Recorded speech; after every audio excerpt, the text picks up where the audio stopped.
నా పేరు రేమాల గుణసుందరి. నేను 7వ తరగతి చదువుతున్నాను.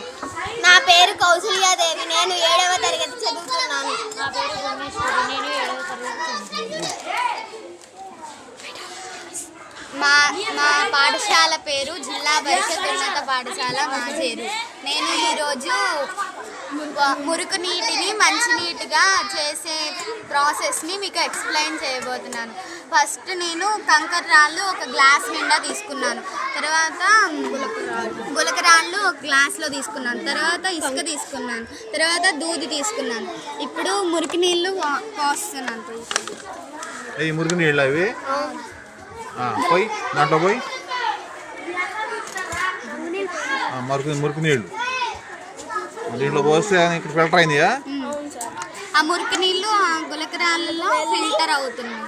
వెళ్ళి తర్వాత ఇసుకలోకి వెళ్ళి తర్వాత కాటన్లోకి వెళ్ళి తర్వాత ప్యూరిఫై అయ్యి వచ్చేస్తుంది. దీంట్లోకి వచ్చి ప్యూరిఫై అయిపోతాయా? అవును సార్. మరి ఇలా ప్యూరిఫై అయిపోయే దాంట్లో క్రిములు ఉంటాయి కదా, రకరకాల ఆర్గానిజమ్స్ ఉంటాయి కదా, దాన్ని ఎలా ప్యూరిఫై చేస్తావు?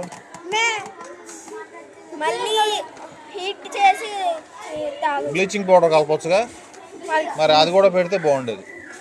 బ్లీచింగ్ లేదు కదా, బ్లీచింగ్ ఇంటి దగ్గర అంటే ఒక స్టెప్ ఇక్కడ దీని తర్వాత బ్లీచింగ్ అని ఒక స్టెప్ పెడితే బాగుండేది. బ్లీచింగ్ పౌడర్ కానీ క్లోరినేషన్ స్టెప్ పౌడర్ పెడితే బాగుండేది. ఓకేనా? Thank you sir. ఈ అవకాశం ఇచ్చినటువంటి మా ప్రధాన ఉపాధ్యాయులకు ధన్యవాదాలు చెప్తున్నాను. నాకు ఈ ఛాన్స్ ఇచ్చినందుకు మా సార్ థ్యాంక్ యూ.